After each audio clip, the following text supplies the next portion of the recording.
Hello. तर आज आम्ही निघालो होतो बाहेर, म्हणजेच आज होता आमच्या गावचा उरूस, जे की इथं उरूस बोलतात पुण्यामध्ये. गावाला तर आपण यात्रा जत्रा असं काही म्हणजे असं बोलतो, पण इथं तर उरूस असंच बोलतात. जेव्हा मी नवीन शब्द ऐकला होता तेव्हा मला समजलंच नव्हतं की उरूस म्हणजे काय. नंतर कळालं की यात्रा, आणि लहानपणापासून यात्रा किंवा जत्रा असंच ऐकलेलं आहे. आणि हे गेले होते बाहेर म्हणून मी मुलांना घेऊन गेले होते आज उरुसामध्ये.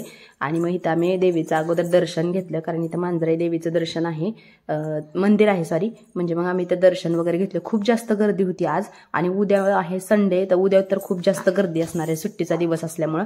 म्हणून मग आम्ही आजच गेलो होतो. आणि थोड्या वेळाने पालखी निघणार होती म्हणून इथं त्यांचं डेकोरेशनचं काम चाललं होतं, फुलांच्या माळा वगैरे लावायचं. त्याच्यानंतर आम्ही यात्रेत गेलो. भयानक गर्दी होती शनिवारी, म्हणजे भयानकच गर्दी होती. खूप साऱ्या प्रकारचे पाळणे वगैरे आले होते. आणि मग आम्ही म्हटलं खरेदी करण्याच्या अगोदर ना पाळण्यात बसून घेऊया. आणि सावी सुद्धा म्हणजे खूप छान एन्जॉय करत होती. तिच्यासाठी हे पहिल्यांदाच होतं. गेल्या वर्षी ती खूप छोटी होती म्हणून आम्ही आलोच नव्हतो. मग ह्या वर्षी आम्ही तिला घेऊन गेलो होतो. आणि पहिल्यांदा आम्ही बसलो ते म्हणजे ब्रेक डान्स. सगळ्या पाळण्यांमध्ये सगळ्यात जास्त आवडीची गोष्ट म्हणजे ब्रेक डान्स असतो, आणि त्यामध्येच बसायला जास्त आवडतं. डबल म्हटलं तरी बसू शकतो आपण त्यामध्ये, इतका हा पाळणा आवडतो. कारण मोठ्या पाळण्यांची जरा भीती वाटते, म्हणून मग ब्रेक डान्समध्ये एवढं काही वाटत नाही. आणि मग युगला आम्ही बसवलं, कारण त्याला तिकीट नव्हतं, आणि त्याला तिकीट नव्हतं म्हणून म्हटलं चला बसून घेऊया ह्यामध्ये त्याला. कारण दुसऱ्या पाळण्यांमध्ये जरा तिकीट होतं त्याच्यासाठी, त्याच्या वयाचे जे पाळणे असतात ना त्यामध्ये तिकीट होतं. मग आम्ही त्याला ब्रेक डान्समध्येच बसवलं डायरेक्ट, आणि खूप एन्जॉय केला आम्ही ह्यामध्ये. खूप जास्तीची मज्जा आली आम्हाला. जसं की म्हणतात की वय निघून गेलं की मग असं वाटायला नको की जगायचं राहून गेलं, त्यामुळे प्रत्येक क्षणाला एन्जॉय केलाच पाहिजे. म्हणून मग आम्ही ह्या पाळण्यामध्ये बसलो.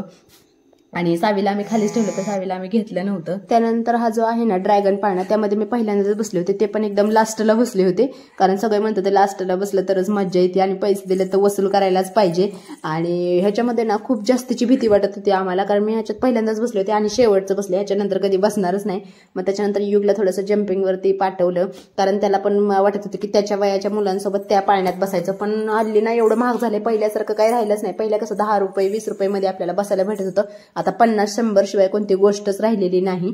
आणि मग इथं खूप अनेक प्रकारचे, म्हणजे असं कोणता पाळणा नव्हता की इथं पाळणा नाही आलेला, तो सगळ्या प्रकारचे पाळणे आले होते. आणि आम्ही खूप सारा एन्जॉय केला. आणि तुम्ही जर ह्या आसपासच्या एरियातून जर हा व्हिडिओ बघत असाल तर नक्की या उरसामध्ये मांजरीच्या, आणि नक्की येऊन जावा. आम्ही खूप सारा एन्जॉय केला, तुम्ही पण नक्की करा. आणि ज्यांनी आपल्या चॅनलला सबस्क्राईब केलं नाही त्यांनी लवकरात लवकर सबस्क्राईब करा, आणि आपले 10K